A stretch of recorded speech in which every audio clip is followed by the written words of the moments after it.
Hey there, fellow watchers. It's that time of the week again. Born to watch. Eddie Murphy was an absolute superstar. And 1988 marked the end of one of the great runs in cinema history. There's an argument that Coming to America could be Eddie's best movie, with a joke hit rate that's rarely been matched. The story of Akeem, the Prince of Zamunda, searching for true love in America is an age-old story, but when done right, is a joy to behold. A movie that was front and centre of my teenage years, and with possibly the most quoted lines of any movie we've covered to date, Coming to America is going to be a fun ride. Join us as the Born to Watch team head to New York to sow our royal oats. G-Man, welcome. Good evening. Yes, this was very quotable in throughout all of our lives. It's one of those ones where just rewatching it, you hear all the one-liners you haven't heard for so long. Mate, there's a million of them. It shook me about how this movie essentially was part of our everyday life. Oh, so many. Yeah. And yeah, you're right. Eddie on a heater.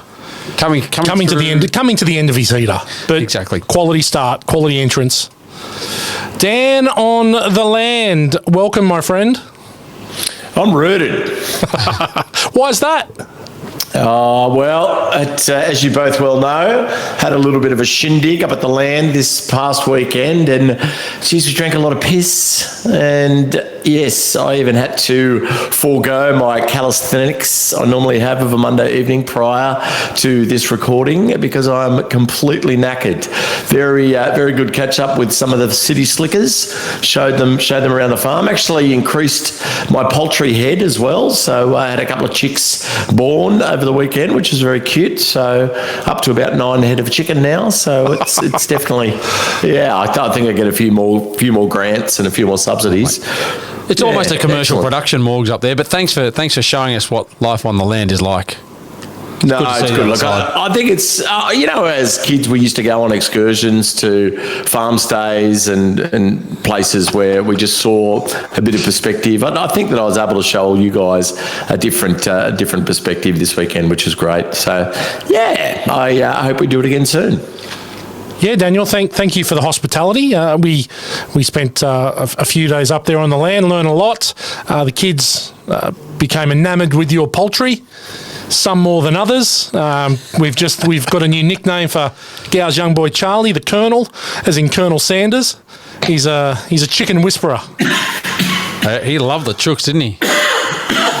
Mate, he was, I don't know if he could get a chicken on the motorbike with him, I think he would have been in heaven. Yeah, so. If he could have dinked a chicken on there, that'd be his perfect weekend. Yeah, absolutely. Okay, gentlemen. Fun. Okay, gentlemen. Look, an old movie, 1988, 35 years old. Scary to think about that. It was hard trying to do an overs and unders for this because I could have said 100, and I would seriously think we could be under or over. Like, it's scary. I've set it at 45. I think that's fairly reasonable. Going to start with Dan up there on the land. Overs and unders of 45, and what are your first memories of Coming to America? Look, I know I've spoken about it for our long-term fan base, spoken about the mystical 4 VHS copies that I had at my house. I'm starting to think that I may have been a little low on that number because this film was definitely one of the mystical 4, which takes it up to about 20 VHS movies in the mystical 4. But look, I'm way overs on this. My brain is getting worse every year and possibly every day with its inability to recall facts about my children's birth year or anything to do with with anything useful. But I could almost quote this film verbatim throughout the watching, and I was watching it a little bit sad, a little bit quiet, a little bit hungover last night, and was just amazed by how much I remembered. So yeah, I'm definitely for once overs. I'm a Damo 6. It's a lot. Yeah, right. That is a lot. What about you, G-Man? Oh, I definitely watch it a lot, but I'm like you, Morgs. The consumption of Sailor Jerry over the weekend has dulled my mind at how many times I've watched it, but it's definitely over 45. Yeah. I'm trying to remember when we first watched it. Did we watch it together? Look, I saw this at the movies on my own, but I'm fairly certain 88, we just started really hanging out. And I think we probably would have gone to see this at the movies, to be honest. I would think so. I definitely, this was a multiple view at the movies for me. I do remember seeing it on my own because I do remember sitting there going, this is amazing. Yeah. And looking around and laughing on my own as a 13-year-old or as a 12-year-old turning 13. I definitely went to the movies because Eddie Murphy was... Oh, you had to go. He was my favourite in that period for sure. Like coming off the back of Beverly Hills Cop and everything, I loved all of his stuff. So I remember going to the movies. I just can't remember all the details of that. It's a long time ago. It is a long time ago. But look, I do remember seeing this for the first time on my own at Ringham Mall. Got my pack of burger rings and a 1.25 litre probably Fanta. That would have been my go-to back in the day. Were you a Fanta man back then? Back in the day I was, yeah. Like back when I was a young kid, if I didn't drink a lot of soft drink, but not like today. But back in the day, Fanta would have been my go-to when Fanta tasted great. It doesn't taste so good anymore. I was always a Fanta man, and then when we started hanging out, that's when I got the taste for Coca-Cola. Then we fonked it right up. Smashed it up. Yeah, I turned to Coke quick smart. I think Coke was the one that you weren't really allowed to have. Yep. But then when you became a bit of independence at teenage years, that's when we hit the Coke.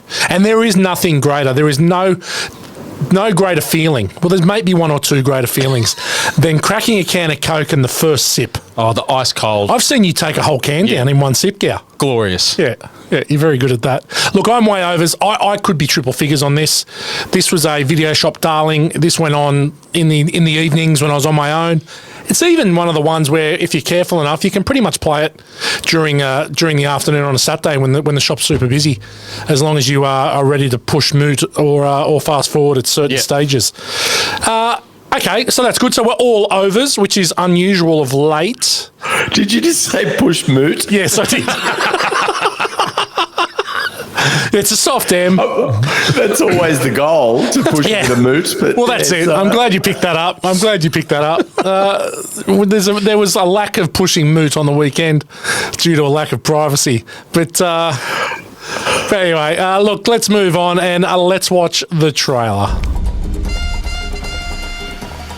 Good morning, Your Highness. We've selected for you a very fine wife. So, what kind of music do you like? Whatever kind of music you like. Do you have a favorite food? Whatever food you like. Fine girl, isn't she? Why can't I find my own wife? I want a woman that's going to arouse my intellect as well as my loins. Where will you find such a woman? Queens. No one here can know I am royalty. You must appear to be no different than the average man. I will not say a word. We require a room that is very poor. Damn shame what they did to that dog. We will take the room. Good morning, my neighbors! First stop in your city. All the girls are pretty. I am Akeem. It's nice to meet you, Akeem. What are you going to do, mop your way into her heart? We got an extra ticket for the game tomorrow. Wanna come? Yes. I have a date. Isn't that wonderful?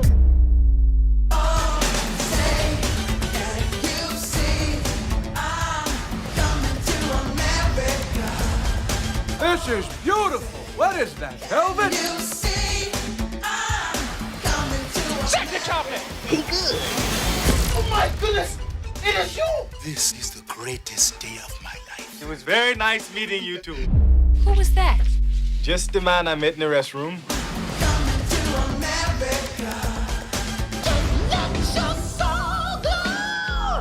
Can you make my hair look like this? What you want to make your hair look like that for? Wear natural like Dr. Martin Luther King did. You ain't never seen Dr. Martin Luther King with no message Jerry Curl. Soul Glo. Oh, another quality Eddie Murphy trailer. It probably might give a little bit too much away, but you're in for hilarity. No, it hooks you into the movie, doesn't it? That Certainly trailer. does. You know what you're going to get with Eddie. Absolutely. In this period. G-Man, why don't you tell us about Coming to America? Okay, tagline: the 4 funniest men in America are Eddie Murphy. That's good. Immersed in luxury and riches, Prince Akeem, the refined heir apparent to Africa's prosperous kingdom of Zamunda, summons up the courage to reject an arranged marriage proposal on his 21st birthday. As a result, bent on finding true love, the young blue blood heads to the strange urban jungle of Queens in New York City. To mask his regal descent, Akeem and his trusted valet Semi must pose as humble exchange students, doing their best to mingle with their neighbours. But more than anything in the world, the noble bachelor yearns to be loved for who he is and not for his title. Is Prince Akeem destined to find his soulmate in America's bustling Big Apple? Yes! Yes! Fuck you too! That's a good synopsis. Gives us all we need to know. Interesting critical thinking on this one. 7.1 on IMDb. That's pretty good for a comedy. Pretty good. 73% on the tomato meter, but an 85% audience score. Yeah, that sounds about right. So loved by the fans and, okayed by the critics. I've got a couple of reviews. A good one here from Kathleen Carroll of the New York Daily News. Murphy has dealt audiences the movie equivalent of a royal flush, and he is now clearly Hollywood's reigning king of comedy. That's pretty good. Pretty good review. That's where he was at this time. I think at that stage in '88, he was probably the biggest star in the world. Oh yeah, definitely. When you look at all the movies he had around that period, we'll go through them in a little bit. Yeah. Gee, he was just on a run from early '80s right through. Yeah, it was all massive. through the '80s. It was massive. It was funny going through this. I kept having this thing in the back of my head where, God, I think we've already done this movie. But we haven't. No. But it just lingering in the back of my head. God, have we done this? And actually, today I went back and checked the whole list to make sure that we hadn't done it. But that's just how sort of forward in my head it is. It's making you think of Beverly Hills Cop. Yeah, there's a little bit of that. Okay, got a bad review from the Variety staff from Variety magazine. Starts on a bathroom joke, quickly followed by a gag about private parts, then wanders in search of something equally original for Eddie Murphy to do for another couple of hours. Harsh. Yes, and what's the problem with that? Yeah, exactly. I'd like to talk further on the start when we get to Good, the Bad, the Ugly. It's not supposed to be The Godfather. Well, it certainly isn't. No, it's just a good fun story. Yeah, look, it's an age-old story, right? It's like Prince looking for his queen, and it's been done a trillion times, but she's his queen to be. Hilarity ensues. Okay, G-Man, ordinary people. Why don't you tell us a bit about the cast and the crew and the money and all the other things? Yeah. Okay, we'll just go through some of these early movies for Eddie when he was coming through. I mean, we talked about him before. He was picked up in 1980 as a 19-year-old and was cast on Saturday Night Live. He was also doing stand-up comedy around the Bay Area with the same club as Robin Williams and Whoopi Goldberg before getting into it, but had his movie debut in 48 Hours as Reggie Hammond in 82, straight into Trading Places 83, Delirious 83 as well, Beverly Hills Cop 84, The Golden Child 86, Beverly Hills Cop 2 87, Raw 1987. I mean, that's just banging out the movies. And then Coming to America 88, Harlem Nights in 89. Harlem Nights is a little underrated. Yeah, it's a good movie. It's pretty funny. Yeah, it's really funny. Richard Pryor as well. And then he hits on a couple. He sort of gets out into Boomerang in 92, Bowfinger 99, Shrek 2001, obviously voicing in Shrek. Well, he does nothing really through the 90s. No, the Nutty Professor was about the only. Oh, they're pretty funny. Dr. Dolittle. Terrible. Yeah. But then he's had Pluto Nash, we talked about, I Spy, Daddy Daycare. Shit. Yeah. Dreamgirls, he got a Best Supporting Actor nomination for Dreamgirls in 2006. Love Dreamgirls. Yeah. Great movie. But and Dolomite Is My Name is probably the most recent one. There is a Beverly Hills Cop 4 in post-production at the moment. It's in post, is it? Yeah, it was in pre when we did Beverly Hills Cop. Now it's in post. So wow, okay. No date for that yet. So this is our third Eddie Murphy movie. We've done Beverly Hills Cop. We did Golden Child in our second episode, which we absolutely derided. It didn't fare well. It didn't fare well. I think Morgs condoed it. I think that actually the Golden Child was the birth of the Marie Kondo, Dan. Yeah, it was, and I haven't changed my position on that. I won't be revisiting The Golden Child, but the rest of the run that you just mentioned, I'd love to know what he was up to in 1985. I'm going to say lots of bags, but everything else you've mentioned right up until, I guess, Harlem Nights and prior to Boomerang, he just goes on an absolute tear. Unbelievable. Just burst onto the scene and just did not stop. Fueled by cocaine and the bus boys. He was definitely one of the bus boys. Oh, mate, he fucked everybody. Yeah. Right, who's next, G? Okay, moving on. We've got Arsenio Hall now. This was his movie debut. He'd done a little bit of limited TV work and a lot of cartoon voiceover work. He actually played the role of Winston Zeddemore in the Real Ghostbusters cartoon. Did about 90 odd episodes of that. It was actually funny because what's his name? That played Winston Zeddemore. Yep. I can't think of it. Ernie Hudson. Ernie Hudson turned up to do this role as well. To do the voice, and then he sort of thought, what's going on here? Why has he turned up? Anyway, he got the role ahead of him for the cartoon after he played it, which is interesting.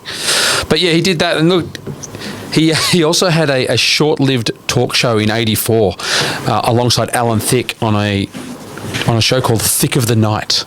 Wow. Wowzers. As long as we got each other. Alan Thicke, just the king. How good. He was good back then. But look, yeah, he was this. You take the good, you take the bad, you take them all in there. You have the facts of life.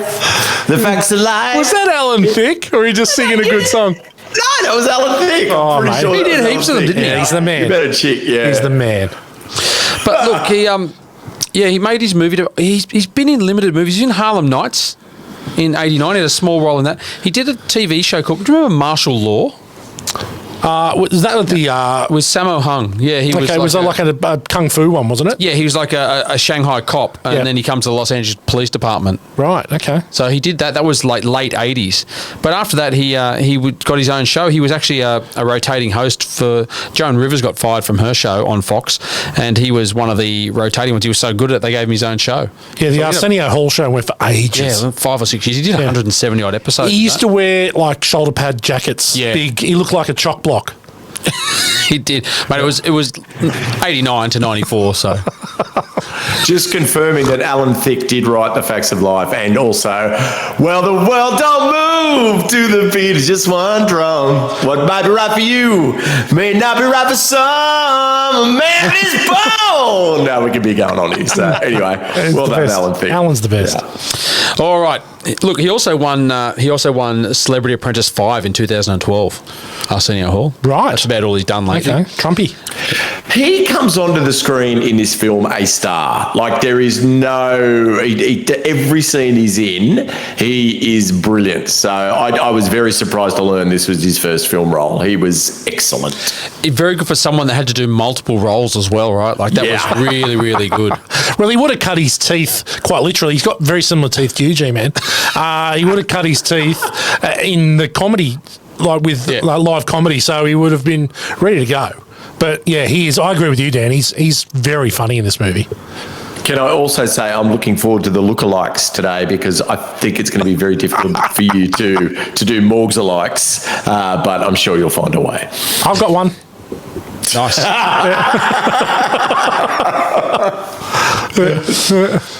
Are you keeping that for later? I'm going to keep it for later, yeah. Okay, good. Yeah. Do you want me to do it now?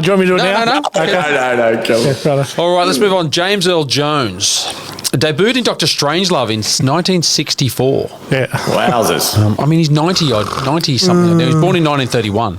I'm already chuckling at that. I know I do. I always assumed you had sex with your bathers. I know I do. Oh, God. How good. But obviously, yeah, he was in did a lot of TV work, a lot of shows, but obviously most known for being the voice of Darth Vader from episode 4 in 1977 all the way through to Obi-Wan Kenobi in 2022 and everything in between. He was in Conan the Barbarian in 82. Yeah, he's great in that. Yeah, it's good. He was in Soul Man in 86. Yeah, that's a movie that couldn't be made today. It's old Soul Man. Yes. Old blackface. Obviously, Coming to America, King Jaffe Joffer, one of the great names. Again, like, just used a trillion times in our life. A trillion at least. A trillion times. And look, Field of Dreams in 89. Oh, so, mate. yeah, it's true that Goobs much preferred him in this role. Well, he loves real movies, Goobs. Yeah, not the science fiction stuff. No, he doesn't like Real anything movies. science. He likes real movies about ghosts that live in the cornfield. Yeah. Absolute dickhead.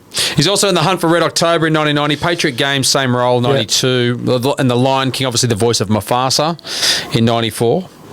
But look, he's done a lot of stuff in his career. He's had a long and storied career.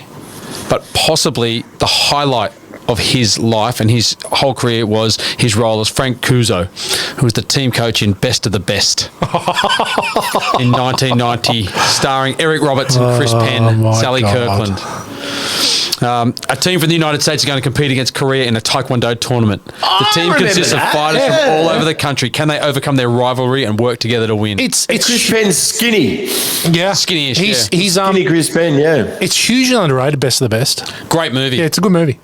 One of the great Stan Bush style songs from Ike Stubblefield. Have you heard it? Yeah, I can't recall what it is, but I know that it did have a good soundtrack.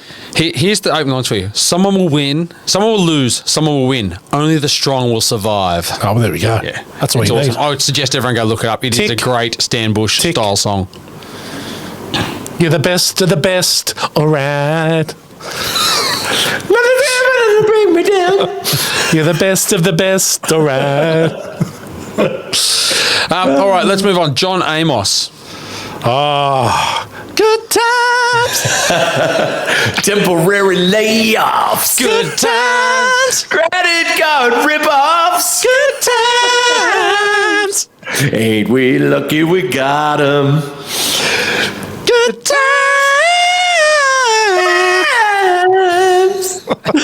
What a great show. That was on in 1974 that started. Can you believe that? JJ. Dynamite. Oh my God. It's so bloody nostalgic. Good times. Oh. Remember, watch that so many times. Did you know in that he's only 8 years... Did you know that Michael Caine? Did you know? He was only 8 years older than Jimmy J.J. Walker. Really? Yep. So, and he was 19 years younger than Esther Roll, who played Florida. Oh, you shot Jimmy in the lips. I like good times. Oh, Eddie Murphy. Oh, fucking hell.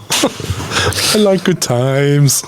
But yeah, he was on the Mary Tyler Moore Show in the 1970s as Weatherman Gordy. Had a recurring role on that. A recurring role on Hunter.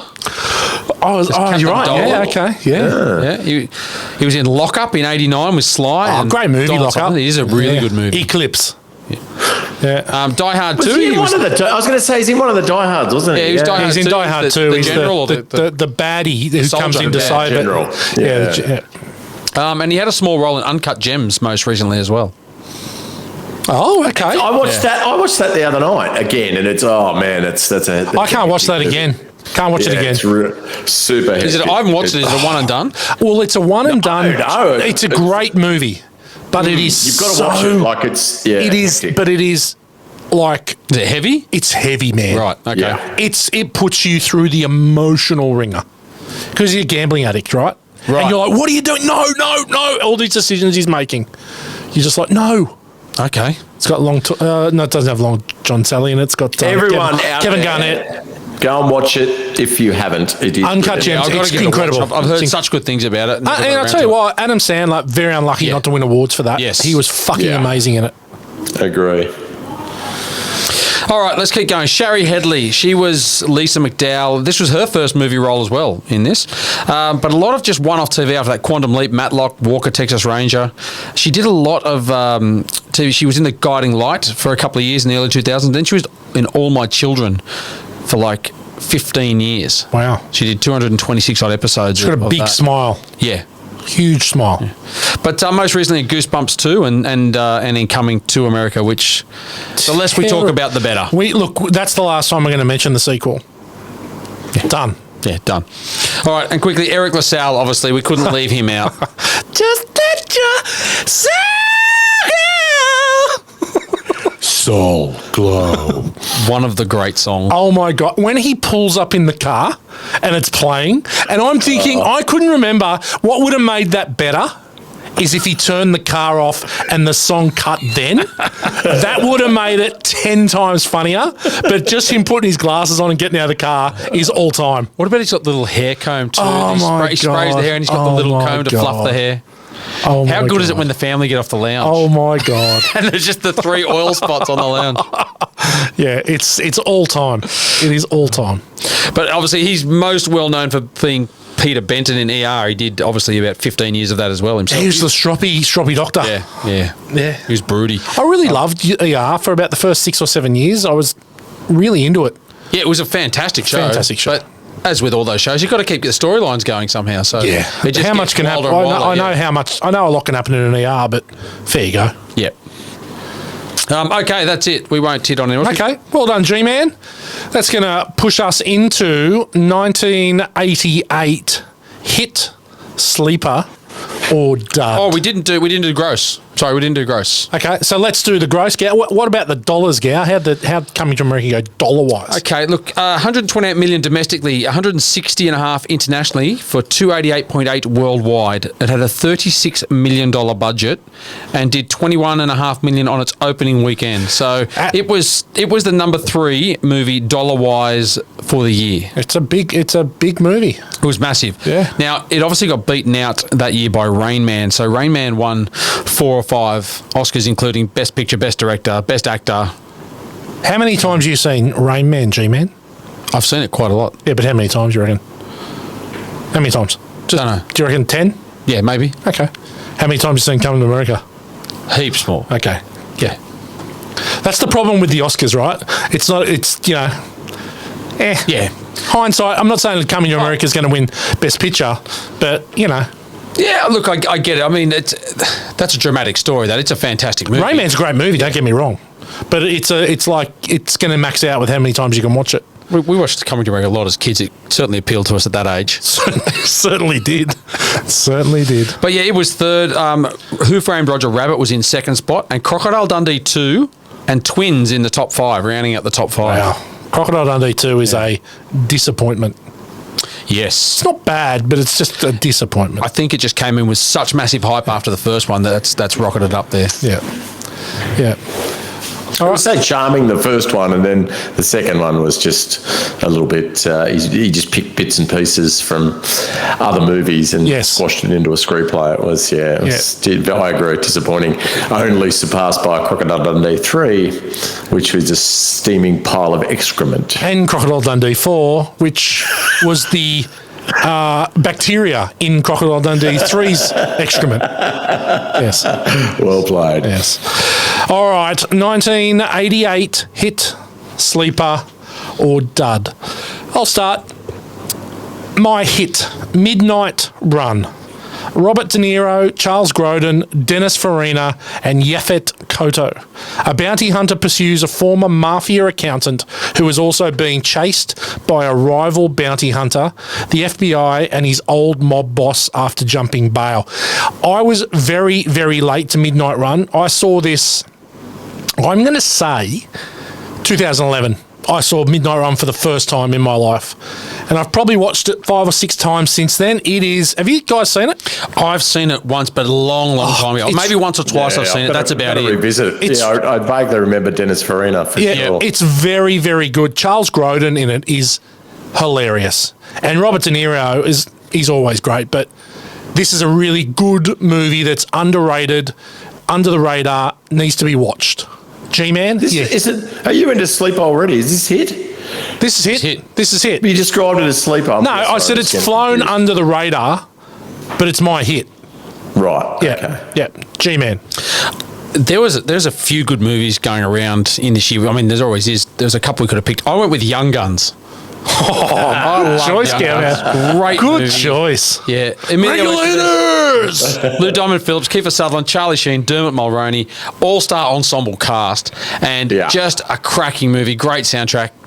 What a hit that was. Good movie. Again, it's that Western that was aimed at the teenagers, right? It came in at number 25 there, nearly $45 million. Yeah, cracking movie. Yeah, it's a great movie. And John Bon Jovi does the soundtrack to Young Guns 2. Yep. Where everyone thought, oh my God, Bon Jovi's disbanding.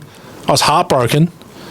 But nah, he was just doing bit of solo time. Just banged out a super solo one for it. Yeah, banged out a hit. What about you, Dan? What do you got for hit? I think we spoke about this a couple of weeks ago, but Colours The Sean Penn, Robert Duvall bit. Because at this time, around 1988, 89, we used to watch that a lot too. Yep. And marvelled at the hood in LA and what it must be like. And probably used a lot of inappropriate comments from the movies in our white boy Badlands Chroma hood ourselves with absolutely no cultural relevance whatsoever. But brilliant movie. Sean Penn is magnificent in that, and one I'm going to watch again soon because it was just so good and definitely a hit. I actually think that between the three of us, Colours would have been in the top 5 most watched movies. Yep. Yeah, I reckon between 88 and 93. I reckon we watched that so much. It was just an easy one you can put on. Robert Duvall just crushes it. Sean Penn is fuckwit, an absolute wanker. To be honest, Morgs, that was my other one. I was toying between the two of them. So I'm glad you brought that one up. Yeah. That's an early agree. I like it. Well done. Well done. Okay, 1988 Sleeper. Now, I've gone deep. The Presidio. Yeah. Oh, good choice. Sean Connery, Mark Harmon, Meg Ryan. A San Francisco civilian police detective is forced to work on a series of murders with his former enemy commanding officer while dating his daughter. This is really, really good. It's, again, super underrated. Like, you can't find it anywhere now, The Presidio. No, I saw it maybe a year or two ago. Yeah. It came on. I think it was just been on, and I just started watching it. It's a good movie. Good movie. And look, obviously used to Sean Connery being James Bond, and that's really all I essentially really knew him as. Yeah, that's right. James Bond, really. But this is a cracker. He's great in it. Okay, Sleeper Dan, what do you got? I'm going to say, and this is not a sleeper to some of our friends, but to me it is, but Action Jackson, Carl Weathers' vehicle. This is another one we watched a lot of, and I haven't seen for a long time, but a brutal cop who is assigned a case in which a crooked industrialist, Delaplane, is involved. He tries to frame Jackson in his wife's murder, but Jackson smells his foul play. Yes. Awesome. A Joel Silver bit, so you know that there were mountains of rack involved. But just a time capsule, I reckon. Nothing says 1988 more than Action Jackson. Is that Vanity? Is Vanity in that movie? Is she the girl? Yes, she is. Yep. She is. Yeah. She is. Great Craig sword. T. Nelson. He plays Craig T. Delaplane. Nelson. How good's he? Yeah, And Sharon Stone. Yeah, early Sharon Stone. Yeah, early Sharon Stone. Yeah. Beautiful Sharon Stone. Yes. In Action Jackson. Yeah, amazing. Worth that. Just as I said, a time capsule. Look, that is a Sonny Payne go-to. Action Jackson Loves it. He likes Sonny, to. I think mad for it. he likes to think he's a bit Carl Weathers. Carl Weathers. But he's not. He's not. G-Man. Do you reckon that was just a movie, like a vehicle for Carl Weathers? Like, right, we're going to get you a movie. It's going to be Action Jackson. Well, because it definitely off the back of Predator. Yep. They're like, we're going to roll into this. Yeah. And it's like, Carl, what can we do? And he goes, you know what? I reckon I've got this character. Yeah. His name's Jackson. And you know what he likes? He likes action. He likes action. And let's just do it. What should we call it? It writes itself. Yeah, it just writes itself. And that was it. Joel Silver said, I'm in. G-Man, what's your sleeper for 88? I don't know how much of a sleeper we can call this, but this is something, I never watched it when it first came out. I was a year or two late to it, but it was Bull Durham.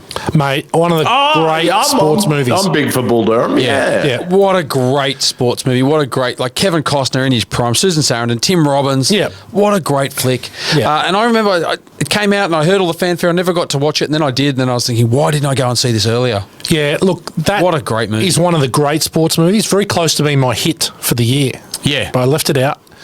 So good. Kevin Costner, Tim Robbins are great as the pitcher and catcher. And it's so much fun, hilarious. I mean, it was top 20 movies too. That's why I sort of Great say movie. it's not it's not really a sleeper, but it's also not as, I guess in America it's probably a bit different, but in Australia, like The Natural was the baseball movie, right? So if you hadn't seen The Natural, then you hadn't seen a baseball movie. And then of course you've Major League. You've got Major League, which is just after that. But yeah, I probably found Bull Durham after a lot of different baseball movies, probably after Field of Dreams, after Major League, after The Natural. Bull Durham, loved it. Yeah. Great movie. Great flick. Costa loved a sport movie, didn't he? He was a good-looking cinema athlete as well. He could do it. Certainly didn't look out of place. But much different to Kenny Powers in Eastbound and Down, who can't throw a ball for shit, but and does not look the part. But no, Costa definitely strikes us as quite athletic. In saying that, though, Kenny Powers is one of the great characters in television history. Awesome. That's true. I won't denigrate the wider show, but no. You could have said unlike Wesley Snipes. Very true. Which is probably a bit better. But okay, now speaking about sports movies, 1988 dud, Caddyshack 2. Yeah. Dan Aykroyd. When a crass new money tycoon's membership application is turned down at a snooty country club, he retaliates by buying the club and turning it into a tacky amusement park. I remember my mum bought me this DVD, and it's a shit movie. Terrible. It's so bad. It's one of those ones that really disappoints you because the original's so good, and we love that, and that was quoted. It goes along the lines of shit sequels of this movie, right? Oh, just another grab for cash. What a shame. Terrible. Okay, G-Man, what do you got for dud? Oh, speaking the lines of follow-up movies, my dud for the year was Police Academy 5, Assignment Miami Beach. That's the first. I think that's the first one without the lead guy, Steve Guttenberg. Yes. I think that's the first one he's not in. Hooks is in it. Yeah. Tackleberry's in it. Bubba's in it. Is Hightower in it? Hightower. Yeah. Bubba Zanetti. What's the blonde lady that was the... the big tit bird? I don't know. She's in it. Like, Commandant Lassard was in it. Like, heaps are in it, but it's just so gone beyond. No. Well, Gutenberg flew the coop. He was the glue.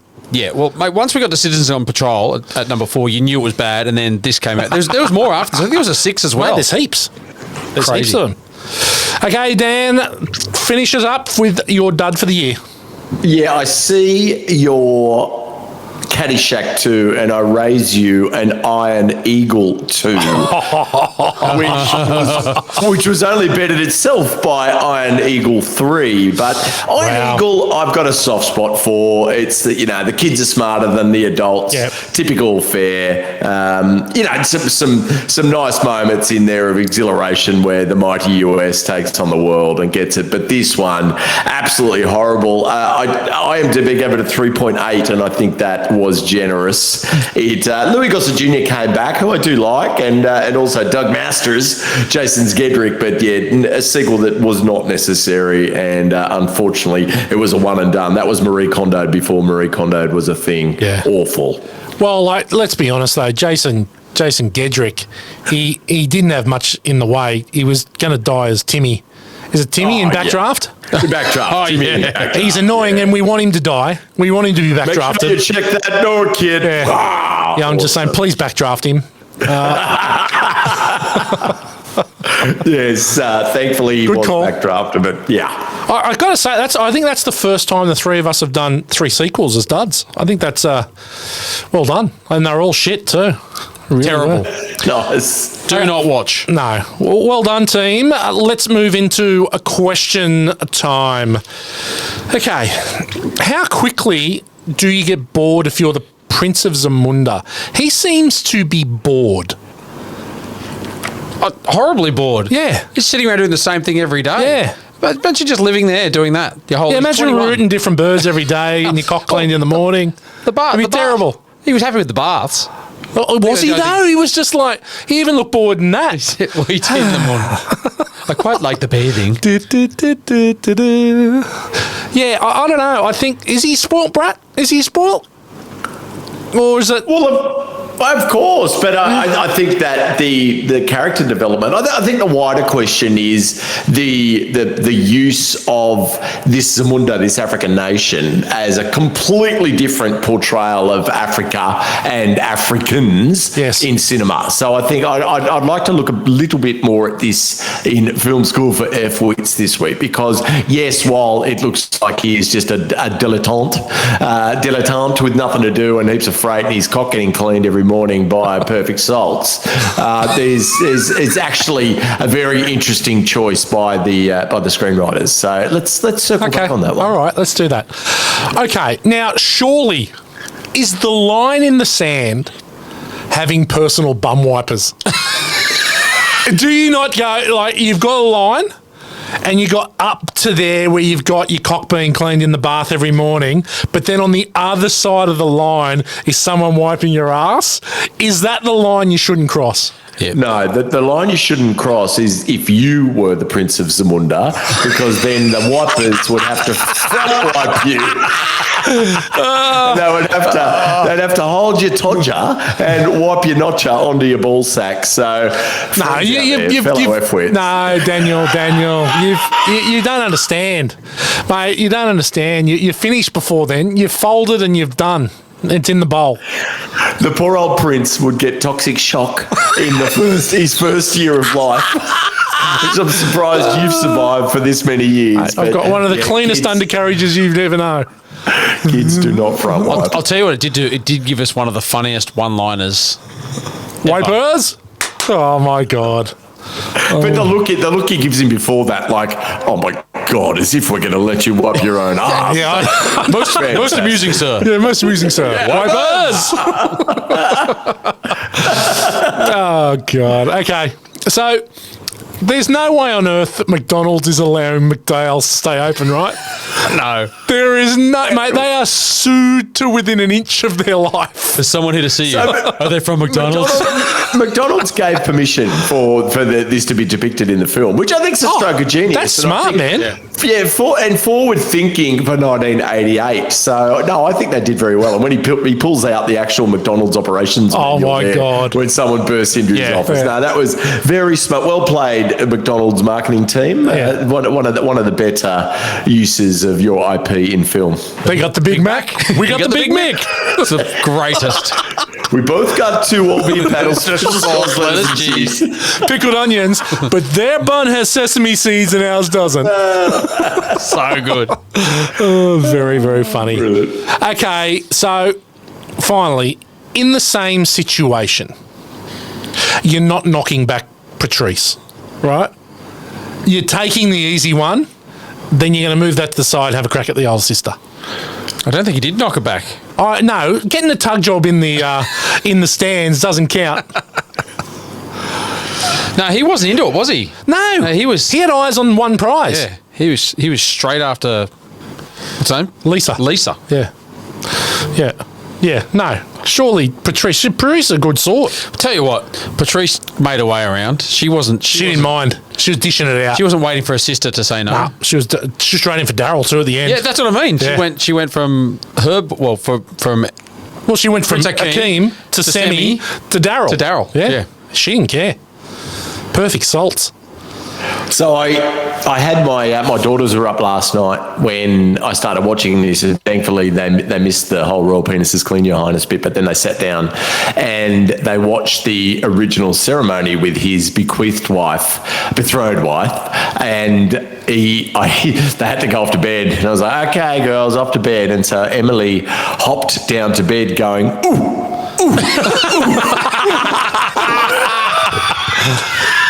So it wasn't quite a Whitey letting his daughter watch The Shining, but that wasn't my best parenting moment. All she said for the last 2 weeks is, "Here's Johnny." Okay, well done, people. We've got one. We're gonna hold it back, but we've got one Born to Watch Only fans. Now, before we get to there, I've made a cruel error of judgment by saying that one of our previous hosts of the podcast is a Born to Watch Only fan member, Sloane Nixon, co-host of the Commando podcast, and will be coming back to the team to cover Shooter with us in the future. He's not an OnlyFans. He's a co-host. So sorry, Sloan, but you keep lipping Damo. I don't know what to do, mate. He's actually a legit host. You're just a special guest. So just chill the fuck out, brother. Okay, but OnlyFans. We've got one from the Badlands of Narrabeen. It's a bit of a retort here. I think we've got a bit of a civil war going on here between the Badlands of Cromer and the not so Badlands of Narrabeen. Well, when we watch Colours, but that's what I thought Narrabeen was. Like, it was just absolute anarchy in the streets, and no glad wrap on your sandwiches at Narrabeen High, which we've covered, and just a bit of a feral joint with feral people. So I think that it's interesting that the Narrabeen folk have reached out. It's funny that you mentioned the glad wrap because it's a retort to that comment. This is from Eric Thunderlips Butzer, quality fan, and we love having him along for the ride, him and his Cooter Lines jumper. The only reason you were allowed to have condoms at Cromer High was so the teachers could confiscate them and use them on the students. Gets better. Wasn't there a fuck closet at your school that teachers would take students to? Look, I think, Eric, yes, a couple things. You were probably right. Yes, a lot of this happened before we got there, but that's not to say that some stuff didn't happen while we were there. Morgs might know more about the closet. Yeah, Morgs definitely knew about a closet or two. But yes, thank you, Eric. I appreciate you listening and keep them coming. You are, as the teachers at Cromer High did. Okay, so we shall move on to the good, the bad, and the ugly. We're going to start with Dan up on the land. What do you got for good, mate? Yeah, so Rick Baker was the makeup artist for this film, and he's responsible for all of the amazing transformations that you see Eddie Murphy and his four characters and Arsenio Hall's characters. And there's one in particular that Eddie Murphy was unsure of, and it's the Jewish old dude character that's in Mighty Sharp, and he just didn't think it was going to work. So he was like, to John Landis, the director, he said, "Look, I can't. I'm a African American actor. There's no way this is going to work." But John Landis and Rick Baker said, "No, this is going to be a treat." And so they actually dressed him up in that outfit and had him drive onto the lot at the studio one day, and he spent the day walking around in character and flirting with the secretaries and everyone else that was on set. And he was an absolute hit, and he got the voice absolutely down pat. And of course, then it featured in the movie itself. But I think that particular costume, because I knew that he was, but I was watching it last night going, "Are you sure?" And I'm looking at his teeth and trying to ascertain whether it was him, but no, it definitely was him. So Eddie Murphy for all his characters, and the director John Landis and Rick Baker, the makeup specialist, for creating that. And what I guess allowed Eddie to have the Akeem character, which was he had to stick within the parameters of what that character needed to be and couldn't really branch out and do all his Eddieisms. But then the other characters in the film allowed him to really tap into that Eddie Murphy talent for comedy and to just go ham and dial it up to 11 out of 10. So, yeah, well done. But specifically, that particular character in Mighty Sharp was brilliant. Morgs, I heard a little bit more about that they sent him onto the lot and he did that, and then in the end he was talking in his own voice and saying to people, "I'm Eddie Murphy," and people wouldn't believe him because they couldn't see it. Right? They just couldn't see it. It's a very, very special piece of makeup there. So and he was the master at the time. He did a lot of the Thriller stuff with John Landis, all the costuming from that. He was known as the makeup effects weapon of the time. Yeah. So anyway, that was the good for me. Yeah. Okay, G-Man. Similar on those lines, I had Eddie Murphy at his absolute best. I mean, we touched on it earlier as well. Just being able to do those multiple characters, as Morg said, that gave him the opportunity to branch out and use, more of his talent. But Arsenio Hall was really good with some of his too. I mean, that, I remember first watching that movie and then looking, and then when they say at the end, this is Arsenio Hall, this is Eddie Murphy, and you don't realise, you're like, oh my God, I can't believe that's them in there. Isn't that good? That's great at the end, yeah. Yeah, it's fantastic. But I thought the two of them were so brilliant, being able to do that throughout the movie. The other one I had was Cleo's hamburger phone. In the office. I noticed that. I noticed that too. That was excellent. That hamburger phone. I try to remember. I don't think we've had a hamburger phone, but I'm pretty sure we had the hamburger radio from McDonald's. Do you remember they had those out and they had the dial in the side and you could get the stations in? We used to have one of those in our house. Terrible radio, but geez, it looked good. That's all that matters. Yeah. Okay, look, I'll just pile on the barbershop. Mighty Sharp. It's the highlight of the whole movie. Yeah. Every scene in there, like, fuck you, fuck you, fuck you. Who's next? Like, the whole talk about Cassius Clay. Every time we talk about it, you got to bring a Ricky Marciano. Like, it is so, that whole thing is hilarious. And Cuba Gooding Jr. sitting in the chair getting his hair cut, which is a nice little cameo there. Well, not really cameo. Movie debut. Movie debut. But yeah, Mighty Sharp, by far and away the best part of the movie. I'm going to talk about the start. I think the start is incredible, and I'm going to walk you through the start. So we see the start. He gets woken up by a live band in his bedroom. Yeah. Then someone puts his slippers on. Then someone puts his robe on. Then someone opens the door, then someone opens the toilet door, then the wipers, then the bath where he's bored getting his dick washed, then getting his teeth brushed, then getting mouthwash poured in his mouth, then getting gargled by someone, then someone wiping his mouth, then someone dressing him. This is the height of opulence right here, and we know sort of what we're dealing with within the first 5 minutes, and every part of that is fucking hilarious. Like when it's like, oh, it's so very funny, wipers, and the royal penis is clean sigh. Like, it is all hilarious. The sigh he does in the bath before she rises out of the water is next level good. It's like, it's almost like he's expelled. Yeah. It's like, that was it, but it's every day and I get bored of this. And then there's the other girl just standing by the edge of the pool. Just standing there with a salt. He's looking at her. He's got perfect salt. It's a saltathon. It's mate, it's just so funny. I've got, like you, Gow, the Akeem and Semi dynamic. Even though Semi gets a little bit annoying towards the end, their dynamic is great. And Semi's meant to. I mean, that's his whole point. Absolutely. So I think Arsenio Hall does a brilliant job. He's got zero character arc, whereas Akeem's having all the character arc, right? Yeah. I love Frankie Faison at the start when they first go to the uniblock. He's like, "You fucking rent stew!" Like, he is so good. He is so good. He's a highlight. Don't put that falling down the stairs shit on me. Oh my God. And then he just farts on the stairs and then goes back to sleep.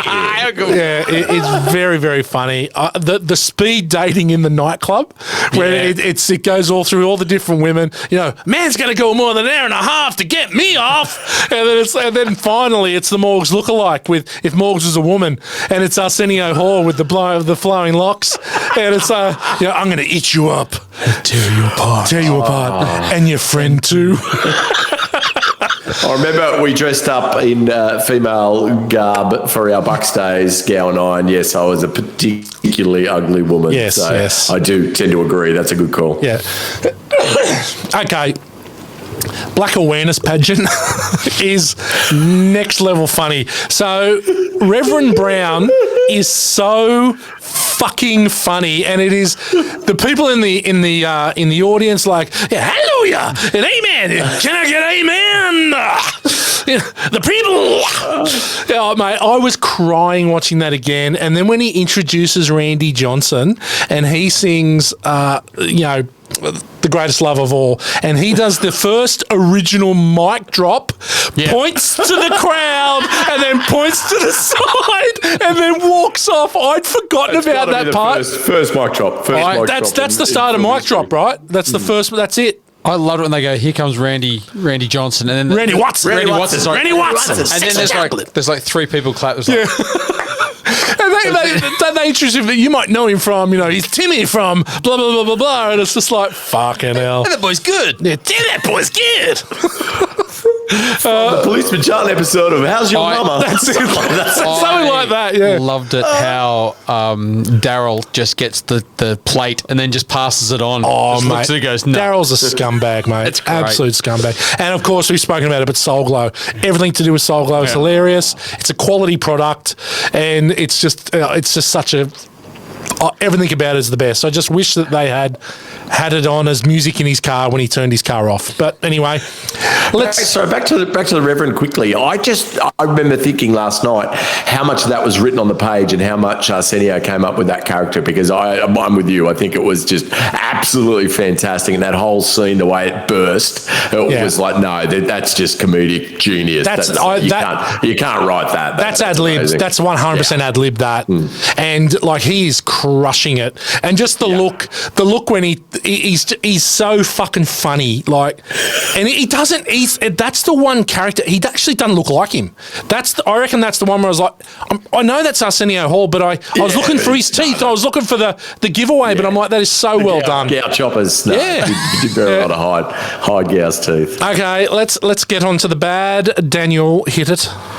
2 I have. So Madge Sinclair, who is James Earl Jones's wife, the Queen. Yes. She is our age during the filming of this movie. That is my first bad. She's 48, 49. She's 49. Wow. She's when this stunning. Is yeah. Beautiful. You know, I like a bit of Angela Bassett, and I do like Madge Sinclair. Yeah. Sadly passed away at 57, but reunited with James Earl Jones for The Lion King as Mustafa's Queen. Yes. But I was a little shocked to believe that the actor playing the Queen was my age. That sucks. And then I also had for bad Shari Headley. She's a bad actor. She's bad. Yeah. You know when I noticed it when Akeem is doing when you first meet her, and Akeem's doing the laps with the broom or the mop. Yeah. And then he goes, I'm Akeem, and she's like, it's like they've had to do, you can tell there's distinct cuts because they've had to do 20 takes for her to get her line right. She's awful. Yeah, she's not good. Is, I've never noticed it before. She does. No timing. Oh, it's horrible. It's like she's obviously a beautiful, beautiful woman, but just horrible actor. Yeah. That is why she featured in about 3 telly movies and Goosebumps 3, because she's not very good. B grade actor. Yeah, I agree with that. Well, good call. G-Man? When they go, is it the basketball game they go to? Yes. When they go to that game, did you notice what Daryl was wearing? I've got Daryl at the basketball game, just in general. I've got it in ugly. Daryl's jacket at the basketball. It was a brown and cream woolen type long top with a red chest bit and a red hood with tassels. Mate, it was a Native American Indian. It was from The Shining. It was from the Overlook Hotel. But he had the red gloves to match. Mate, he was everything about Daryl's shit. That scene was the turning point to see how bad he was. Yes. What sports do they play in Africa? Yeah. Chase the monkey. And you're like, holy shit. Yeah. All of the attire, that I do remember that jacket as well. But a lot of what Akeem wears when he comes to America and goes out on his dates with Lisa, I've seen Anthony Bernard Meehan wear as well. Those sweaters into the acid wash jeans, into the terrible leather shoe on the meat feet. It was some late 80s fashion. Yeah. Definitely gone deep into Derry's closet for those ones. He had a similar hairdo to that as well. He did. Yes. He did. He had quite the coif do. He had a tight pubic mullet, tight pubic curl. Yeah. Okay, you done, G-Man? Done. Okay, I've got for bad arranged marriages. I think no, thank you. I want to have some say. I've got Semi becomes a pain in the ass. And I get that he's got to. He's very Dan. Now, this is, I think, where the birth of you became, Dan, about, hello, good morning, Queen. Your skin is looking so radiant. Like, that's what you were like with our mums, right? And we've already talked about the top of tea, right? We've already talked about that. But this is where, I think this is where it was born. I think seeing this movie, you would take the piss out of our parents by going, you look really beautiful this morning, Mrs. White. I reckon this is where it originated. So I think it did. I was just running the Semi, obviously for the laughs. Yeah. But definitely, I did take it too far, which is completely unlike me. You were running a Semi. What? With his mum? Yeah. Well, it was hitting his left leg. Money. It was the mid '80s. It didn't take much. Yeah. Okay. So I've got to say it's long. It's a little long. It could have been 10 or 15 minutes shorter. it's a bit apatow. When they start to fluff out the whole will they, won't they, I think there's some stuff there that can be chopped out. I think it's just a little long. Interesting. I didn't think so. I thought it was a pretty taut 2 hours. Yeah, hour 56. I thought 145. 145 would have done me. Yeah. I think there's a bit like, I just think it does drag a bit. But yeah, look, I get it. I've got obviously Daryl at the basketball game. What a scumbag. Chase the monkey. He's just a dickhead. And then my last one, I got, lines at the toilets. Those lines at the toilets, that's female toilet lines. Yeah, imagine what the female one must have looked like. But seriously, guys are pissing in the, you got to be pissing in the basins and all that kind of stuff with lines like that. Just piss wherever you can. That was ridiculous. Yeah. It made me think of I had a very bad experience at an AFL game at Stadium Australia. And I was out for work on a client with some clients. I just started a new job. Wasn't feeling very well in the stomach. But I still had to go because it was a new job. I'd only been there for about a month. And there was a lot of people in the toilets and I had a massive DEFCON. I was very lucky. I was very, very lucky not to do a plims at Stadium Australia, and I had to go to 6 different toilets, and I don't know how I got there. I don't know how I keep it clenched. I got there, I had to go back 2 or 3 times, and this is the dreaded Hassel Park night where on the way home I couldn't make it. Yeah. So those lines actually gave me PTSD. How many people were in the stadium? How many... If the lines were that long. Mate, it's a basketball game. It would have been 12,000 people there. It's like they've got a... Ridiculous. How many Villies pies are we talking? Despite your look, I did have one Villies pie because I had to, because you can't not have a Villies because they're quality. So I had one Villies pie. I had one beer because I was with clients, and it was a massive mistake. It was like at halftime, I'm like, holy shit! Like I've gone from DEFCON 1 to 4, and it was panic stations. Anyway, awful. It was not fun. And we can, on that note, we can slide into the ugly, and we'll go with you, G-Man. What do you got for ugly? Oh, look, you're saying the movie dragged on a little bit. I had the ending. It just wrapped up. Yeah. Just wrapped up so quickly. Yeah. From the point of her walking out of the train station. So he doesn't know who he's getting married to, so all this planning's gone on, and then she just turns up and unlifts the veil?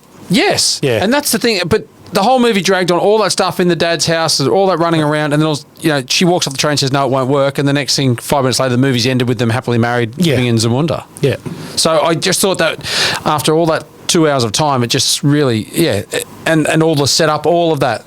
They could have put a bit more on that and less on the lead up to that, I think. Yeah, it didn't strike me when I first watched the movie, but it definitely did this time. So just sort of, they had to sort of... Well, you got to also nitpick a bit, right? So I think we are nitpicking. There's no doubt. Is that it? Yep. Daniel, what have you got for ugly? I know we weren't allowed to say his name like Voldemort, but coming to America, I mean, what an absolute travesty. So this film, without jumping the gun and adulating prematurely, it's obvious that we're fond of this movie, but the disappointment I had when I tried to get... I don't think I made it 20 minutes into that flick, and it was just awful. Yeah. And the studios often want to rehash IP because they know it made a shit ton of money for them back in the day, so they know that there's a nostalgic audience for them straight away, and it's something I talk to my industry peers a lot when we're just kicking around ideas. But this particular use of the coming to America IP was just... I don't know anyone that's managed to see it through from start to finish. It was just an abomination and really sullied what was a cultural film for us that stayed with us for so long, basically up until that one was released on Amazon. Shocking movie. 22 minutes I made, that was it. Yeah. Gao, did you give that a look? No. Not to be looked at. No, heard it was bad, heard the reviews, and didn't bother going anywhere near it. No, and won't be trying to look at. No, do not. And they went to such an effort. They got pretty much all of the actors that they could who were still with us, and even that, like seeing the scenes of basically where they were recreating a lot of those moments and those sets, but it just was such a bum note, and really, really disappointing. Yep, absolutely. Okay, my ugly, public, and we've had this before. had this in Wedding Crashers. Public engagement announcements. Yes. It really pisses me off. It really does. How can they stand there and think that she's just going to go, yeah, that's great. Thanks for doing that for me. Mate, it's a trope. Yeah. Surely it's never happened. No. It's really bad. It's an awkward scene, that whole scene. Mate, come on, Daryl. You're better than that. You're better than that, Daryl. D-bag. Okay, well done, gentlemen. It's time for Dan's Quickfire. Yes, fellow F-Fits, let's get through Quickfire this week in a quick manner. Starting off, we touched on lookalike before. Whitey has already blown his load and said that I look like the Arsenio Hall portrayal of a lady in the nightclub. Fair play to him. I have both the shit hair and the long face of that particular makeup. So, yes, I'll cop that. Anyone else that were you reminded of other people that aren't me that are lookalikes, which is the reason for this particular part of this particular segment? We have changed. This is now called Morgs Alike. Yeah. So, I think don't know if there's anyone really in the movie that's a Morgs alike to me. Nah, apart from the tear up. Apart from Transio Hall.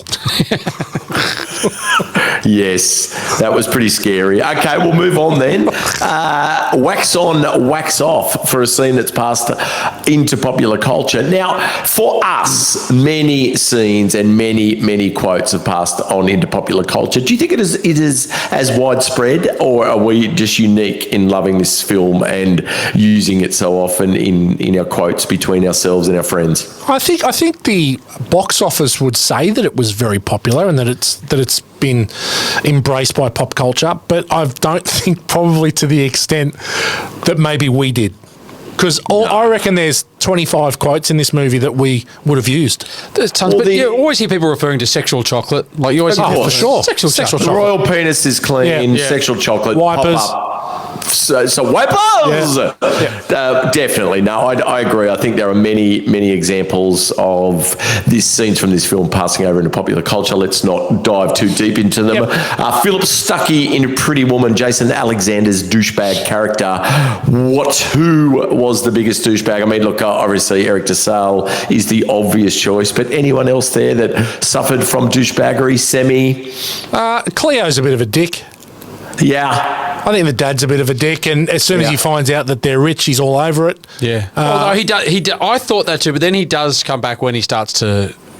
When James Earl Jones starts to insult his daughter, he turns it back around and goes, "No, I'm not." He does, that. and he's always. So I feel like he's always got his daughter's interest at heart. Yeah. So he wants her not to struggle. So he gets a pass. Yeah, from I me. got that because when he said, we grew up with 8 people in a room, not much bigger than this, that he didn't want her to have to go back to someone that didn't have money because he grew up like that. But she's heir to the McDowell fortune. Yeah. One restaurant. Good the cast of Caddyshack, for an actor or entire cast who aren't quite sure what movie they're in and freestyle a lot. I mean, everyone seems to be fairly aligned with how they play this up and get the tone of the movie.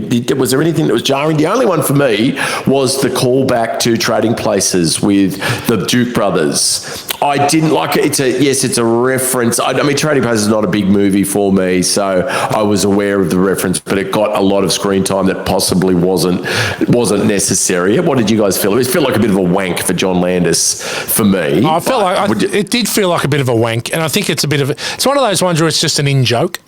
Yeah. You know what I mean? Where it's like... Eddie's been in a movie with them This is it. Let's do this. They're still on the streets. It didn't need to be in the movie, to be honest. No, but tonally, I think it probably sat well, so that it wasn't an outlier in that respect. But no, and everyone else, I don't think there was really anyone that didn't get what they were in. I did notice with the petal throwers, whilst they were non-speaking dialogue, when they were told, when the king says that there will be no more roses thrown at my son's feet, there was one that was massively overacting as she was backing out. Yes. I think that she probably didn't get it, but that's been very picky. Yep. Next one, Olivia Newton-John's, rest in peace, beautiful Olivia, for her cartwheel at the pep rally in Greece, which is a particularly horrendous show of athletic prowess. Was there anything in this film that was also poorly executed? Look, one thing, and I'm getting a little bit picky here, but when Akeem sits on the swing, if he was to attempt to swing, he's going to damage himself. So I'm thinking, I can. It's more of look into the future, but mate, you can't sit on a swing like that, mate. You can't. You're going to hurt yourself.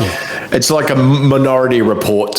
Yeah, it's it. The ball's come down and gone. Hakeem's going to break his leg. Like you can't sit like that on a swing. You got to roll. You got to roll with the swing. But that's about it. Subtle pick up. Love it. I think that Samuel L. Jackson wasn't much chop for a guy with a shotgun facing a guy with a mop stick in his hand. Yeah, he didn't really have too much to give. He possessed meager skills. and to be fair, so did Daryl. But he was holding his coffee. So yeah, Daryl, what a wanker. Daryl, my feeling is Daryl is right up there. He's next level down. He's one level down. He's under Jason Alexander. Yeah, he's for biggest sticks that we've had. Anyway. Good Okay. No, I like that answer.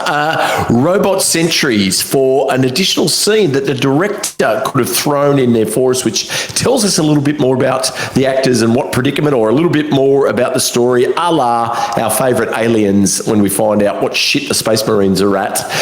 Was there anything else you wanted to know about these guys?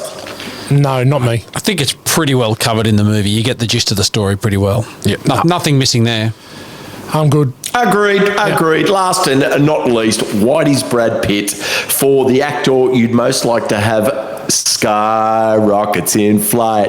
Ooh. Afternoon delight.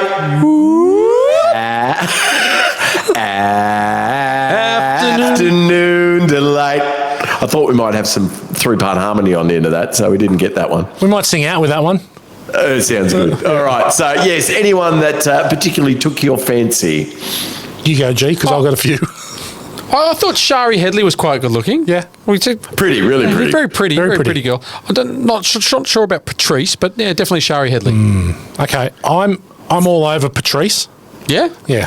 You've definitely got a thing for the kooky sister. Yeah, I'm Team Patrice. She just can't dance in front of me, right? But if we're going not main cast, then the lady in waiting, so the girl that stands next to Ohar, in the royal lady in waiting with the headband and stuff, and the sort of that. And then, if we're going next tier down, I'm going the fluoro pink bikini girl in the pageant, who's in the middle, that you stand behind, and you can.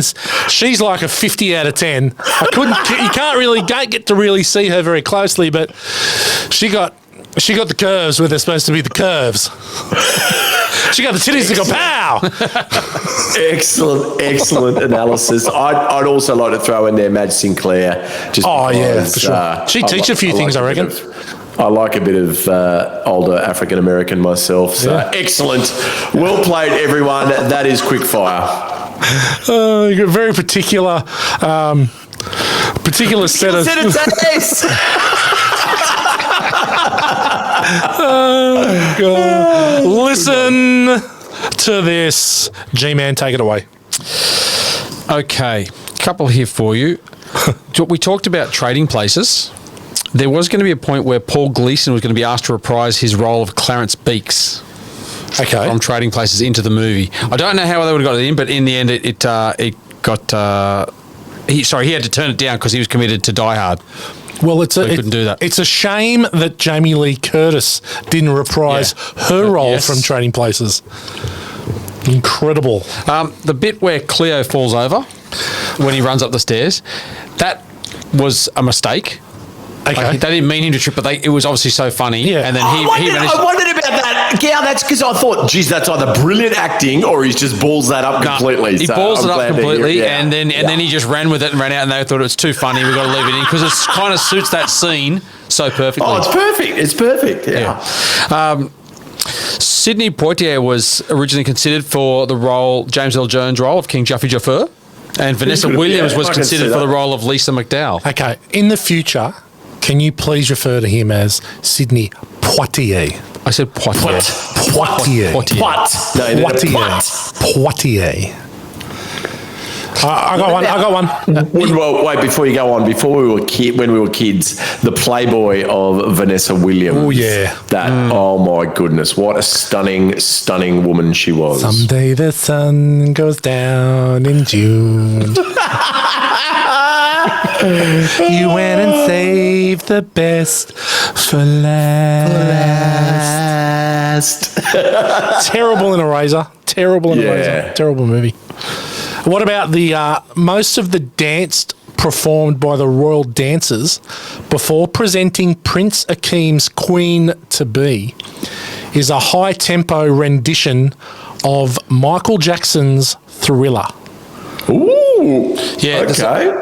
There's a lot of similar moves in there. Yeah, well, they've just turned it up. Well, that's full on that dance, isn't it? Yeah, they're going crazy. Full on.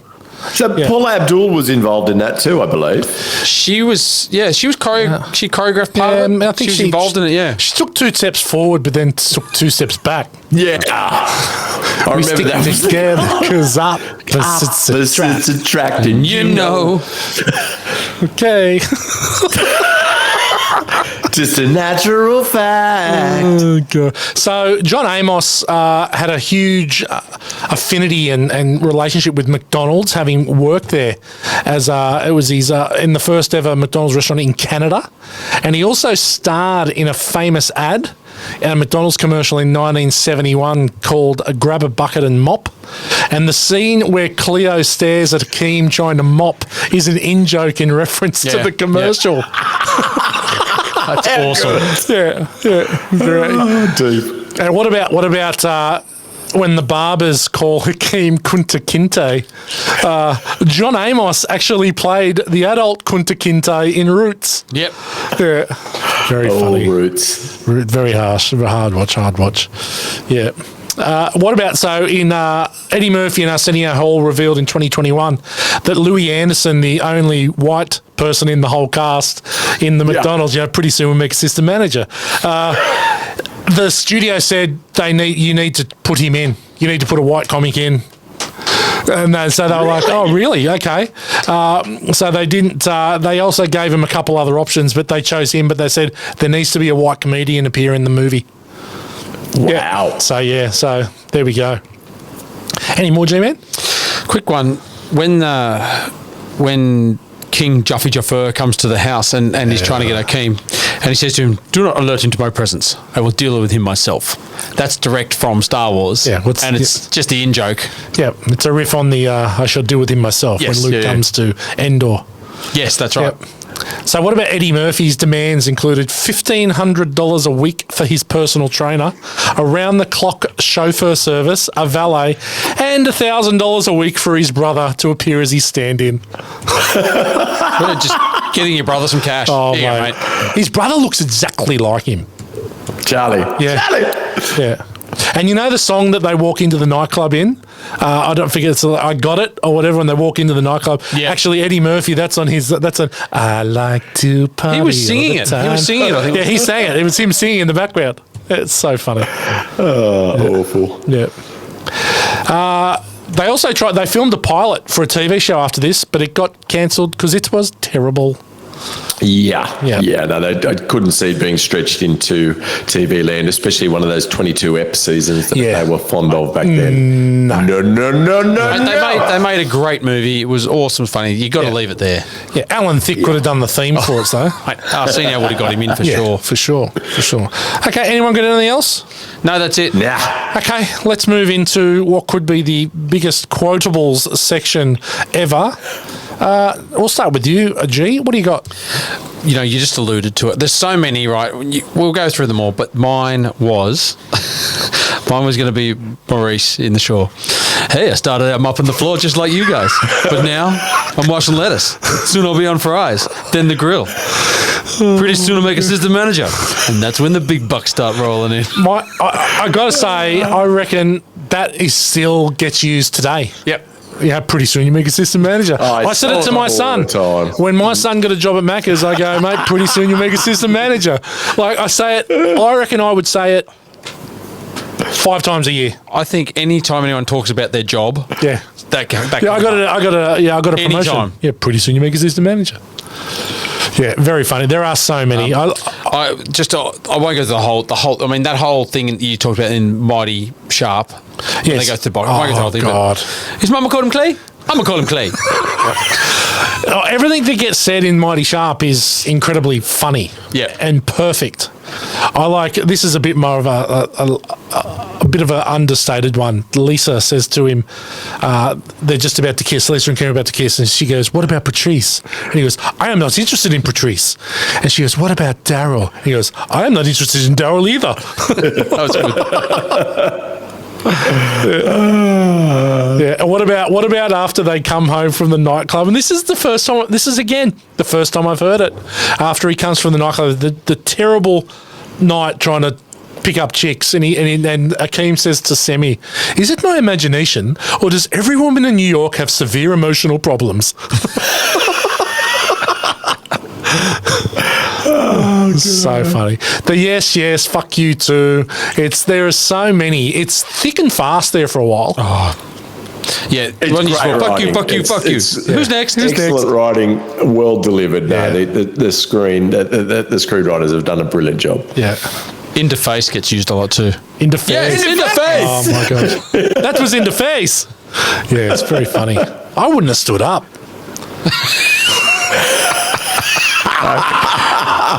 He had the jacket out pretty quick. Did have the jacket out.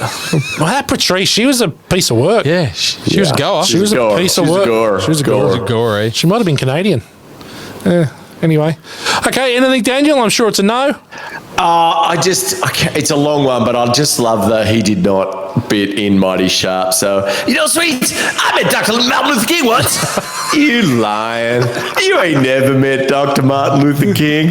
Yeah, I met Dr. Martin Luther King in 1962 in Memphis, Tennessee. I walked down the street, minding my own business, just walking on, feeling good, and walk around the corner. Man walked up to me, hit me right in the chest. I fall on the ground, right, look up, and it's Dr. Martin Luther King. I said, Dr. King. And he said, oops, I thought you were somebody else. Oh, man, you lying. You ain't never met Martin Luther the King. Dr. Wynn, right out of me. Yes, he did. No, he didn't. Yes, he did. No, he did not. And that's his mate. That's his childhood mate that plays Clarence. Clint plays Smith. Sweets. Yeah. Clint Smith is a mate of Eddie's. He just put him in the movie, and they did that gold. And that boy's good. Mate, he's got some killer scenes. You've never met Martin Luther the King. I was watching that last night, and I lost it at that. Martin Luther the King. The best. The best. Joe Lewis, 137 years old. I rang up and asked him, how old's Joe Lewis? Very funny. Very funny. Okay, well done. Cruising through here. 1 degree of Kurt Russell. I've got it. Again, we're doubling up. I actually didn't need to delete last week's because it is Samuel L. Jackson for The Hateful Eight. Yes. Of course, well done. Of course, well done. Okay. So, film school for Fwiz. Take it away, Daniel. Yes. So I pondered when I was watching it this time, is there more to Coming to America than we thought? Because we've been watching it for 35 years and we've seen it over 20 times and we've pissed ourselves laughing and really enjoy it. But there's a lot of really interesting choices in the screenplay and the way that certain cultures are depicted. So one of it is the portrayal of African culture. So bear with me, Fwiz, but it offers a really refreshing and positive depiction of African culture, which we just don't see a lot in film. So the film introduces us to Zamunda, which is obviously a fictional country, but its opulence and tradition coexist there. And it serves as a really vibrant canvas for showcasing the richness of African heritage and really subverts that prevailing stereotypes of poverty and underdeveloped that we're normally fed when Africa is shown on screen. So Zamunda's, it's an essential departure from the limited and really often inaccurate representation of Africa in mainstream Hollywood films. And it really takes care, the film, to infuse the narrative with African traditions and customs, from the royal ceremonies we see to the real vibrant fashion that is a mainstay of African culture. So the language, rituals and clothing choices reflect the diversity of African culture and really illustrates that whole continent is, it's not a monolith, but a real tapestry of diverse and varied tradition and histories. So it's probably not what you immediately think of when you watch Coming to America, but it also really challenges stereotypes. So it really challenges stereotypes that have plagued portrayals of Africa in Western cinema. So it really deliberately eschews exoticization and offers a counter-narrative that emphasizes prosperity, sophistication, and self-sufficiency. And by choosing to set the story in a prosperous African nation, the film confronts head-on the misconceptions about the continent that have been perpetuated in Western media. And moreover, the film also... Sorry, I lost my place. Moreover, the film also defies stereotypes concerning African-American characters. So it features African-American characters from diverse backgrounds with differing social statuses, jobs and ambitions. From Akeem's humble experience working at McDowell's to Lisa's pursuit of a career in law. The film acknowledges the complexity and diversity of the African-American experience. And this representation is a testament to the film's cultural sensitivity and commitment to showcasing African-American characters as individuals with depth. And it also, lastly, the celebration of African heritage is really the film at its core is a celebration of African heritage itself. The film showcases a proud and dignified representation of African culture, providing a source of cultural pride for both African and African-American audiences. It challenges viewers to look beyond preconceived notions and explore the richness of African customs and tradition. And this celebration goes beyond aesthetic. It really emphasizes the importance of tradition, community, values that resonate with audience of all backgrounds. So Akeem's journey to try and find true love and self-discovery is intertwined with the cultural values of respect for tradition and the importance of familial and communal ties. So I guess, look, obviously I'm going overboard with the flex there, but really wanted to showcase that whilst we have been laughing at this piss funny film for 35 years, it was a very, very different portrayal. And just the fact that it was almost an entirely black cast was hugely different for the day and a bit more groundbreaking than probably we give it credit for. So there you go. That is Film School for Fwits. Consider yourself learned. Well done, Daniel. Nice. Well, you know, back from the dead. I feel educated. Yeah. Educated. Education over. Education over. Bring it. Just bring it. Okay, well done. Now let's move into a star of the show. No, actually, that's wrong.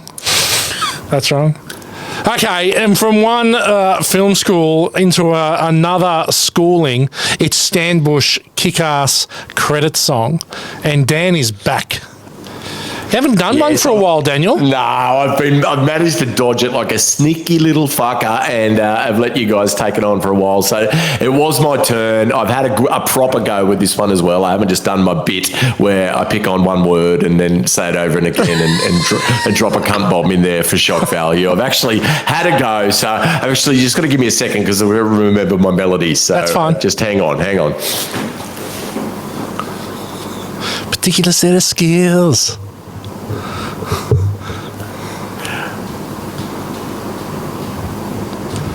Rhythm and melody. All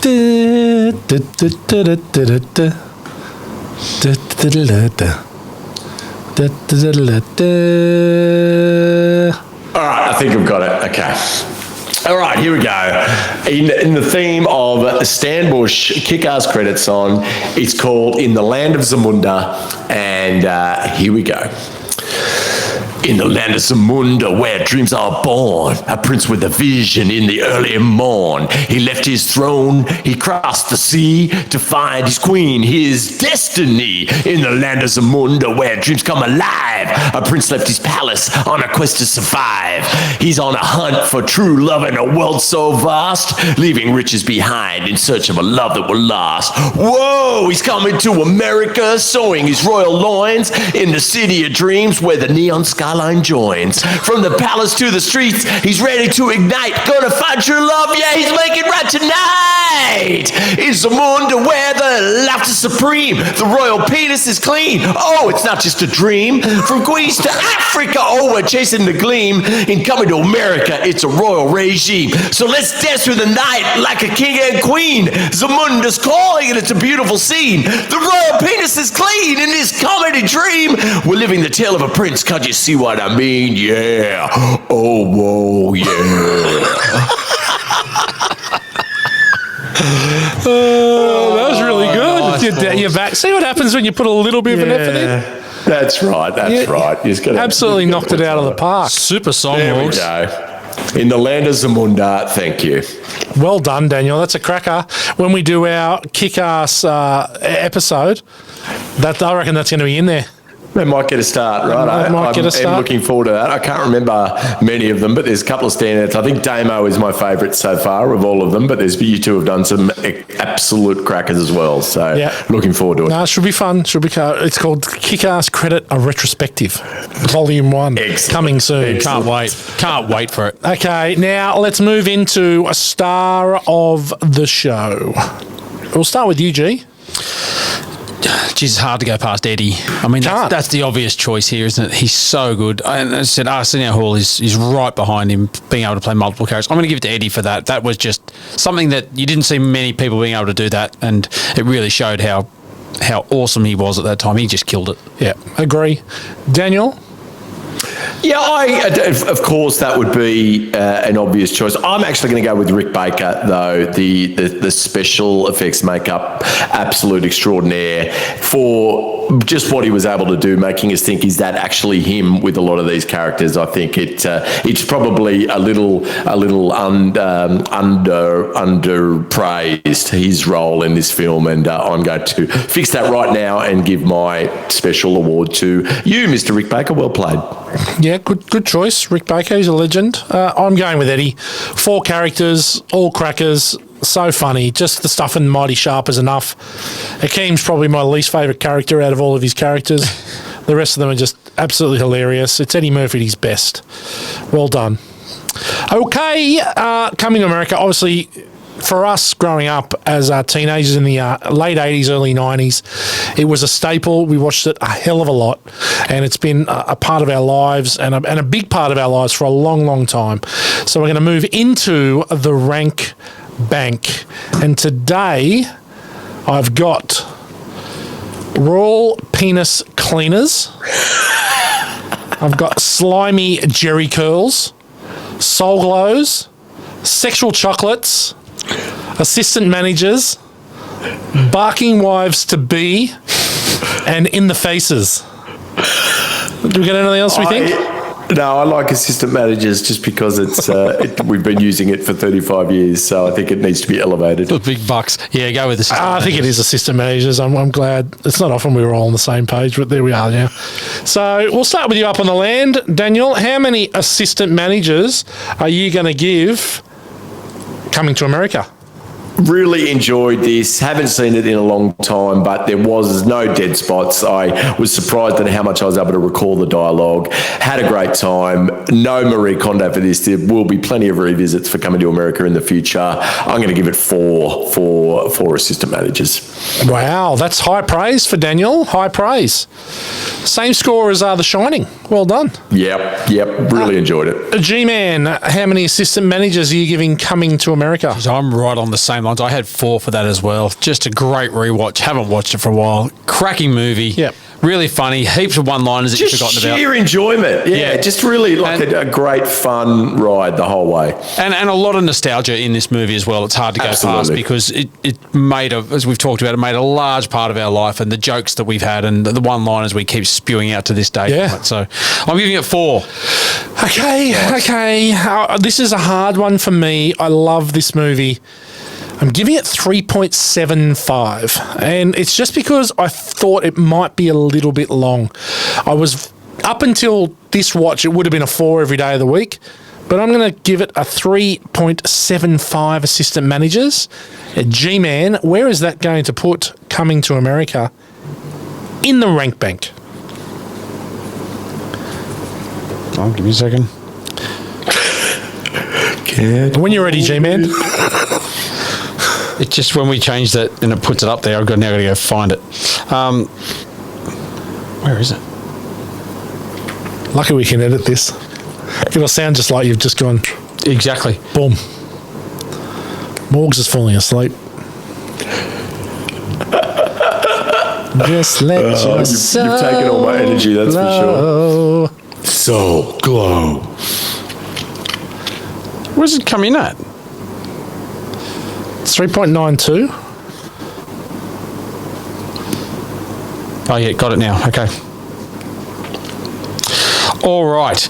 Coming to America has come in at 3.92 assistant managers, on par with 3.92 cool execs with a heart of steel in Iron Man. Wow.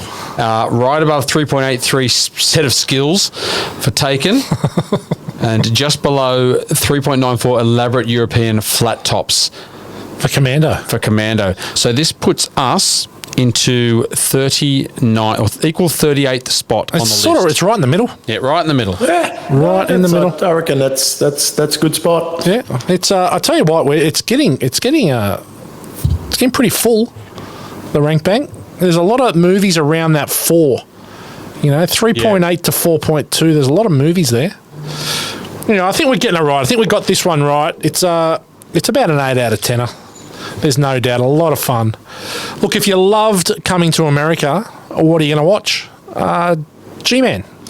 Oh, look, I didn't stray too far here. If you really like Eddie Murphy, you can look at Trading Places because he's so good at it. Dan Aykroyd's so good in that as well. Yeah. The other one is Beverly Hills Cop, which we've been through before. If you want to see him at his absolute comic best, you can watch those. There's not really any movies I think that are particularly like this in Coming to America. Yeah, fair enough. Daniel. Yeah, I can't be fucked with this segment, so I just like telling you what I've been watching this week, and I've been watching Band of Brothers again. I've just concluded it. So. One of the great TV shows ever made. Yeah. Probably the greatest. I probably don't watch it every year, but I watched it, just punched out the 10 episodes, and really, really amazing. And this time I really watched it more from a technical production point of view, and just some of the scenes that they do, like in Bastogne, the winter scenes. Yeah, just some of the camera setups and the way they did, amazing. Fwiz, if you haven't seen it, it's pretty moving, a bit draining, but worth a look. Band of Brothers, completely the opposite to Coming to America. I think it was on a couple of months ago, and I got caught into like the second episode, and then I was like, how many can I get through? Because it was back to back on Fox. I think it's the best piece of television ever made. If you're talking about a one season thing, not a long term TV series, but it is the greatest piece of television ever made. It's flawless. It's 10 out of 10. Just takes you through the whole 10 out of 10, doesn't it? With characters coming through it. Yeah, it's great. It's brilliant. Fantastic I love it. show. I watch it every year, at least once. Love it. It's incredible. Okay, I'm going for, if you like Eddie Murphy, you like seeing him as different characters, give the Nutty Professor a crack. The dinner table scene with Hercules, where he plays all the family members, is freaking funny. The rest of the movie's not great, and it's got that absolute scarab in it, Jada Pinkett Smith. But look, I still think the Nutty Professor's pretty damn funny. The fart scene at the dinner table hits me where I like it, and Eddie does it again. Nutty Professor 2, not as good, but definitely there's definitely some funny bits in that movie. There's funny scenes. Yeah, there's funny scenes. It's not a great movie, but there are some funny scenes. Hercules. Very funny. Is Jada Pinkett Smith just the world's biggest trollop? Like I've heard that in the media at the moment she's just going to town on Big Willie style. Yeah. And saying he hasn't got a big willy. Yeah. And just really classy bits and pieces like that. She sounds like an awful, awful human. Well, yeah, it's an interesting story to follow. Apparently they've been separated or divorced for 7 years without being divorced and living separate lives. She just go and live your own life. Yeah. It's almost like she's fallen out of the pantheon of culture, so she needs to say something to get back into it. It's like she's famous now for being Will Smith's wife, because she hasn't been in a lot of things for a lot of time, and she's got her own podcast now. Hang on a minute. That's what she's famous for. She is not famous for anything else. She wasn't in many movies. She was first because she was Tupac's mate and girlfriend. Have you seen the meme about her in the car? You saw it? I Fucking saw that. hilarious. That is funny. But she's famous for being Will Smith's wife. Is she bitter about that because her husband is way more famous than her? Was he that cuckolded that he had to defend her honour? I wouldn't defend her. Move on, Will. I think she's got her podcast out. She's dropping nuggets out there now to try and get, she's turning that into cash basically. Yeah, for sure. She's trying to get people onto her show. Yep, and Oof. It's not ideal. It's not ideal. Yeah, sorry. You mentioned her name and it got me thinking. So, yuck. Yeah. Okay. Well, that's it, gentlemen. Another great episode of Born to Watch in the rear view. We can't be done yet. Why not? What have we got coming up? Well, that's what I'm getting to, G-Man. I've actually... I'm a bit premature there. I've actually started to map the rest of the year. We've got... What I'm going to do is I'm going to give the next 2 weeks of movies for people, because I think the one in a fortnight is going to take a bit of time to get through and for people to do their homework and to really, truly appreciate. It's a tough one, is it? No, it's not a tough one. Or is it something like Shawshank Redemption or something like that? Oh, are you looking at the thing, are you, G-Man? Mate, I'll look at the run sheet. I know you do. I'll look at the notes. I know you do. No, I just pulled it up. Now, next week. It's funny that you mentioned cool execs with a hard-o steel. We're going back to Marvel because Gow loves them so much. Is next week my week off? It's Dan's week off. G-Man's in the seat with Damo. Suck it. We are doing Captain America, the First Avenger. Oh, who's in Captain America? Chris Evans. Chris Evans, that's right. Yeah, it's a good one. I think you'll enjoy it, Gow. You watch this with the boys. And then obviously Gow has ruined the surprise. The week after, with the four of us, we're going to attack the Shawshank Redemption.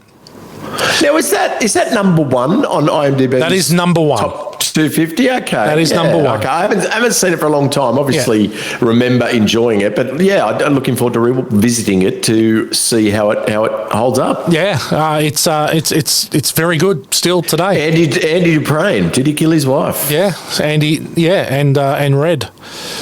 I guess it's because of my hair colour or because I'm Irish. It's because I'm Irish. I guess it's because I'm Irish. Because the guy in the book is actually a redhead Irishman and Morgan Freeman's playing a redhead Irishman. But Shawshank Redemption, definitely in 2 weeks' time. Next week, it's Captain America. So get your homework on, people. Please be making comments. Get on Born to Watch OnlyFans.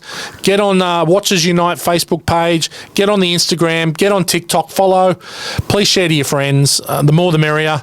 The team is building, and we love that. But we'd love some more listeners as well. Until next week, it's been an absolute pleasure, gentlemen. Daniel, we'll see you in 2 weeks. Toodaloo, gentlemen. Sucked in Winter Soldier wussies. I'll see you in a couple of weeks. It's not Winter Soldier, but anyway. And G-Man, until next week. Goodbye, everyone. See you, boys. Bye for now. Gonna find my baby, gonna hold her tight, gonna grab some afternoon delight. My motto's always been, when it's right, why wait until the middle of the cold, dark night? When everything's a little clearer in the light of day. And we know the night is always gonna be there anyway.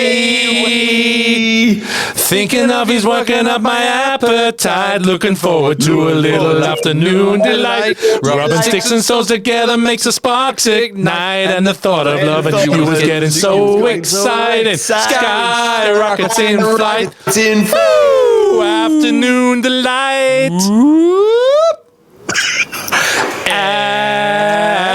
Afternoon delight. One more.